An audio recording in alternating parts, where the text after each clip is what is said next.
SBT, a cara do Brasil.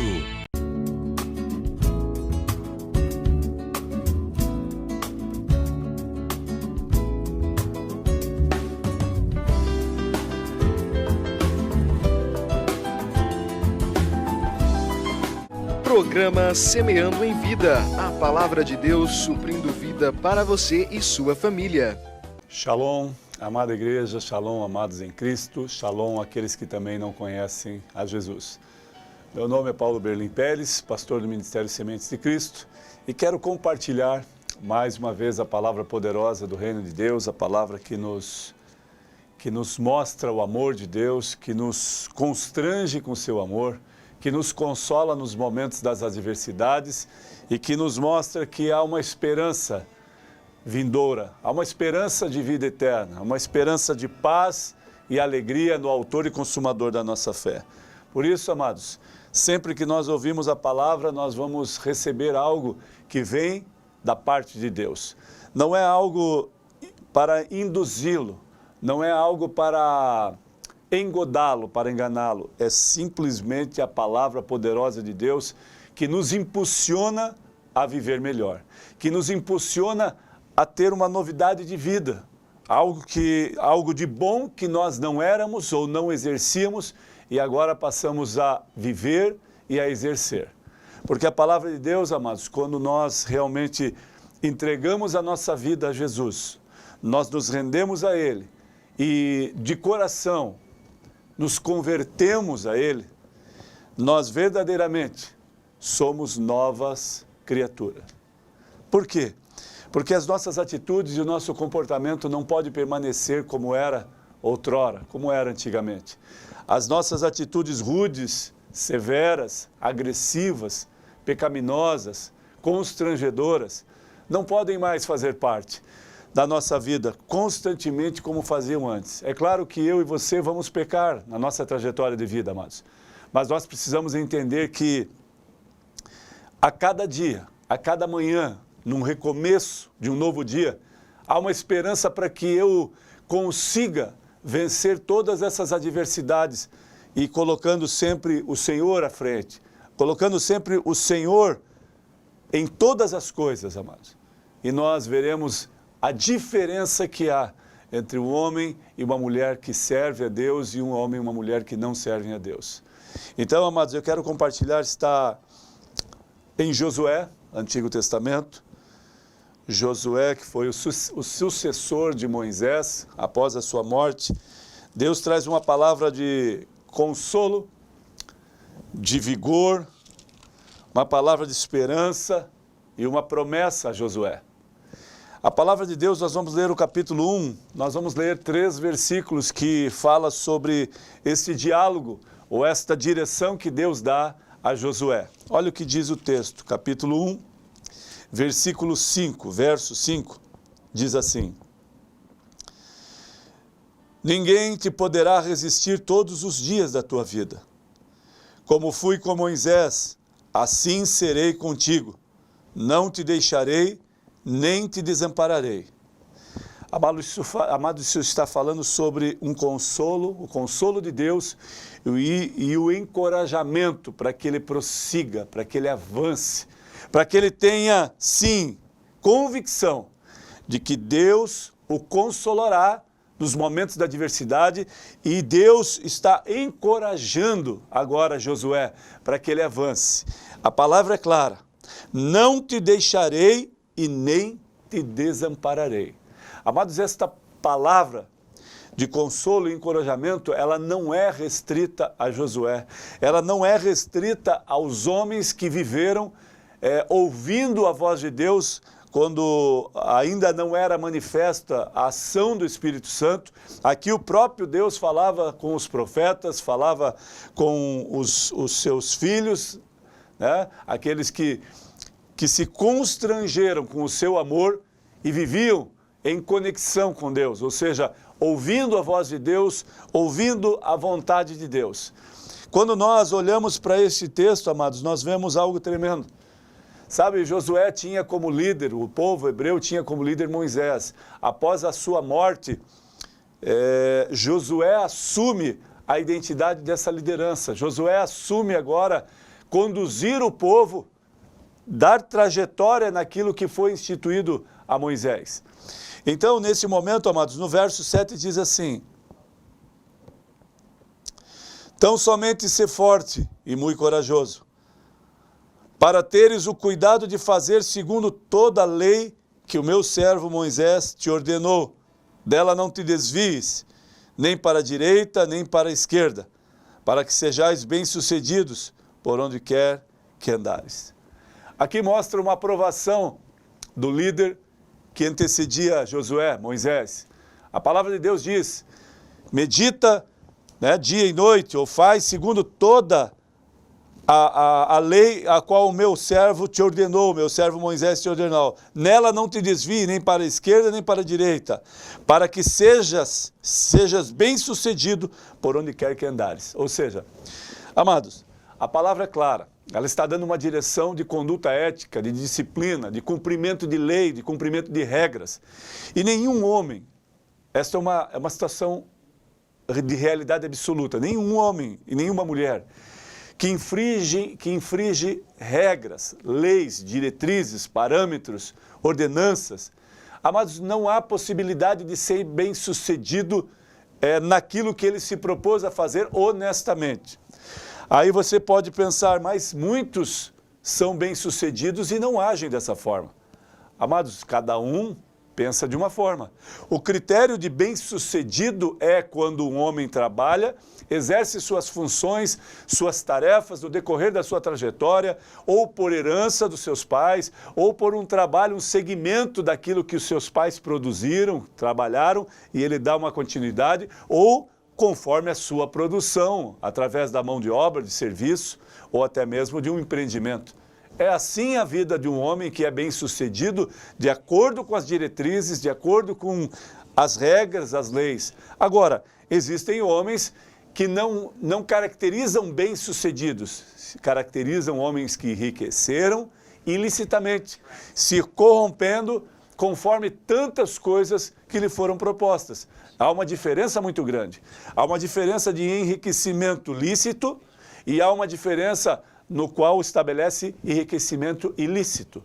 Agora, a decisão de crescer ou avançar ou enriquecer ilicitamente ou licitamente é sua. Agora, eu posso dizer claramente, licitamente, parece que a demanda de tarefa ou o trabalho é maior e demora mais para que os frutos daquele trabalho apareçam. Alguns, num percentual menor, avançam rapidamente, é muito rápido, de acordo com o que eles se proporam a fazer, de acordo com o que aquilo também avançou e caiu, de repente, aos olhos humanos, aos olhos naturais, caiu como algo bom, algo precioso, e todos também querem avançar naquilo. Vamos citar um exemplo. Quando nós dizemos sobre um empreendimento ou um ramo de atividade bem-sucedido, talvez abram 4 restaurantes na mesma rua, na mesma avenida. Existem distinções, o cardápio de um e de outro. Existem ambientes diferentes, um mais refinado, um menos refinado, porém muito aconchegante, muito acolhedor. Vai depender da situação de cada município, de cada estado, de cada população, para que interprete em qual deles eu prefiro estar. É claro que o paladar vai ser um referencial, é claro que a higiene, o padrão daquele lugar vai ser um diferencial, mas nós precisamos entender que nem todos os 4 serão bem-sucedidos rapidamente, alguns vão demorar mais, pode ser que um se destaque muito mais rápido, por esses detalhes que a maioria vai optar. Quando nós falamos em desviar para a direita ou para a esquerda, amado, a decisão cabe também a nós. Da mesma forma que nós optamos por um dos restaurantes a qual nós encontramos na cidade, uma lanchonete ou uma loja, independente disso. Agora eu olho para o cenário aqui de direita e esquerda, a qual eu nem se desvie para a direita, nem para a esquerda, para que sejas bem-sucedido onde quer que andares. Uma ordenança e uma bênção, vinda após o cumprimento da ordenança, após o cumprimento das regras. Não se desvie, nem para a direita, nem para a esquerda. Ande no seu caminho, no caminho que eu te mostrei, no caminho que é reto, que é preciso, que é para que eu não me perca. Como assim, pastor? De que forma? Amados, os caminhos tortuosos me levam para devaneios e para costumes ou para vícios ou para o pecado de forma extrema, às vezes. Porque às vezes, amado, um homem, quando é casado, ele começa a olhar para algumas mulheres e de repente ele não vigia e ele se encanta com uma segunda mulher, que não é sua esposa. E esse encantamento pode levá-lo até a morte. Ele pode levar não só a morte, como a destruição da sua família, a destruição do seu leito conjugal, a destruição dos seus filhos e a destruição diante da sociedade, daquilo que ele constituiu como família, como homem. Porque uma traição, um adultério, amados, ele não envolve só um pecado para uma única pessoa, ele não constrange e ele não traz consequências a uma pessoa só. Se fosse dessa forma, que bom seria, olhando por esta ótica de visão, que bom seria que só um tivesse consequências, mas a consequência vem para muitos. Ou seja, a esposa, os filhos e o rol de amigos que ele convive. Por quê? Há uma acusação, amados. Há alguns que vão achar que ele é o cara, que ele é uma pessoa muito bem sucedida e próspera e pode ter muitas mulheres, porque esse é o intuito de um homem, esse é o dever de um homem. Mas a palavra de Deus, ela não nos diz isso. Que quando nós se damos em casamento, entendemos que agora a nossa esposa faz parte da nossa vida, faz parte de tudo que eu constituo, de tudo que eu sou, e por esta aliança e pelo ato conjugal, existe a oportunidade de gerar frutos, filhos que são herança do Senhor.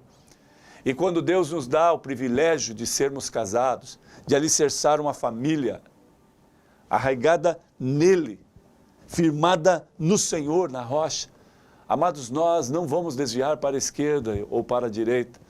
Essa é só uma analogia, é somente um exemplo. Eu não estou falando só de adultério. Eu estou falando de conduta ética, de corrupção, de adultério, de envolvimento com coisas ilícitas, de muitas coisas que podem me levar à morte e me condenar por um ato ou uma atitude ou um comportamento de simplesmente me desviar do caminho que é correto, do caminho do Senhor.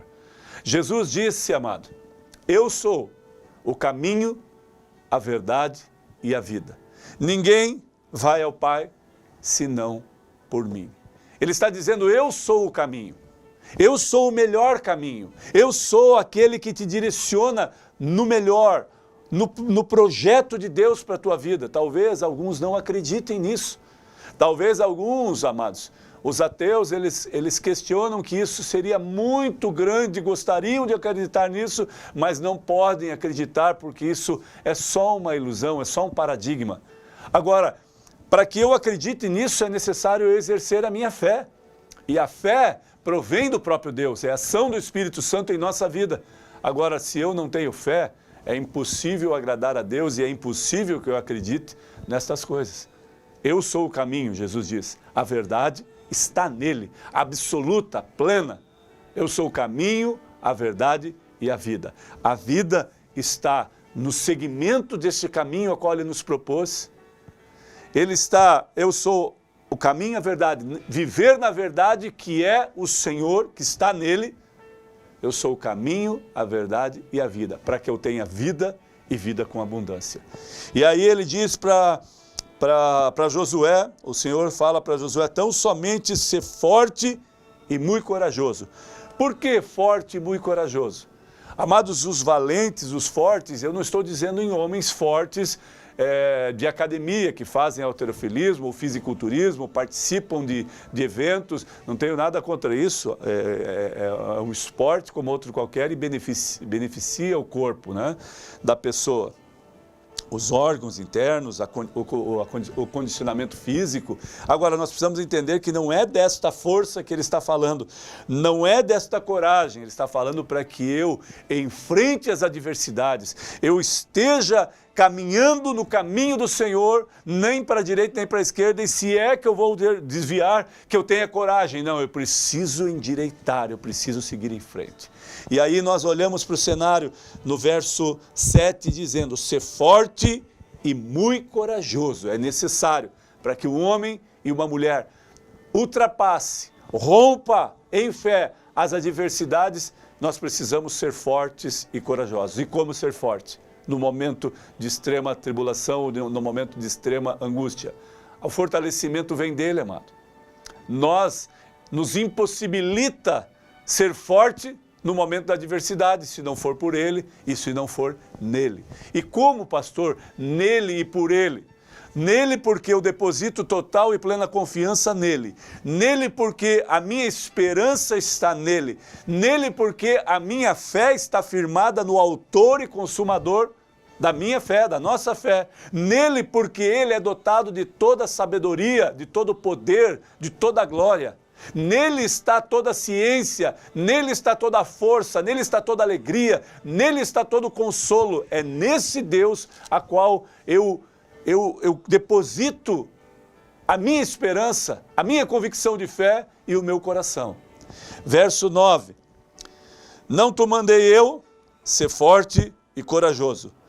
Não temas, nem te espantes, porque o Senhor teu Deus é contigo por onde quer que andares. Verso 9 fala sobre uma promessa extrema. E aí você pode pensar assim, mas pastor, isso era para Josué.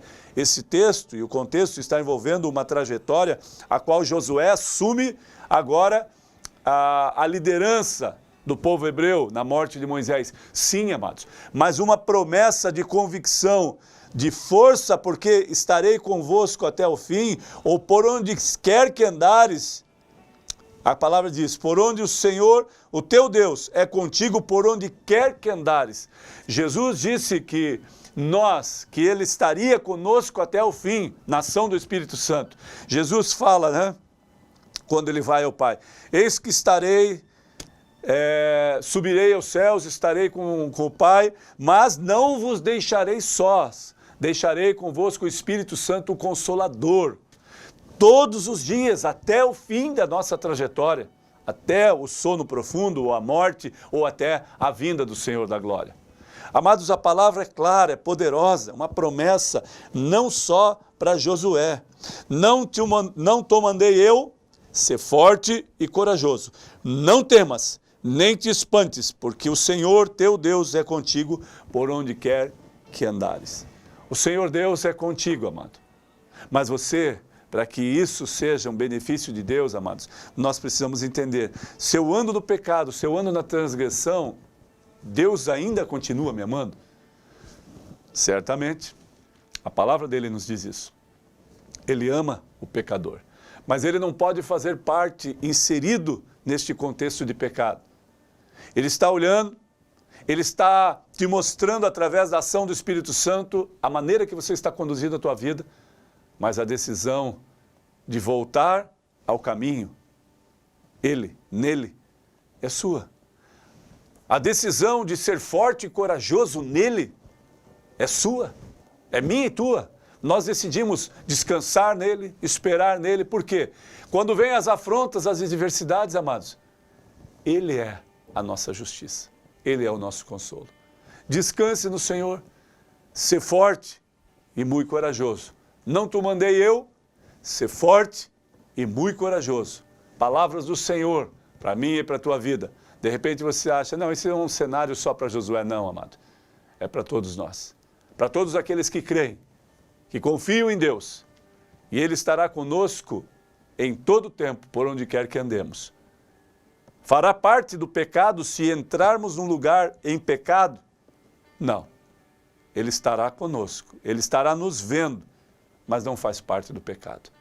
Por isso, não peça a Deus que traga bênçãos para você, ou as promessas se cumpram, se você está encharcado, está no charco, no de lodo, no pecado. Não tem como. Amado, Ele continua te amando, mas Ele não pode fazer parte do meu e do teu pecado. Por isso, não queira que consequências venham até você. Cumpra com a palavra de Deus. Ande nos caminhos do Senhor. Se você não o conhece, passe a conhecê-lo. Para a glória do nome de Jesus. Que Deus te abençoe. Amém.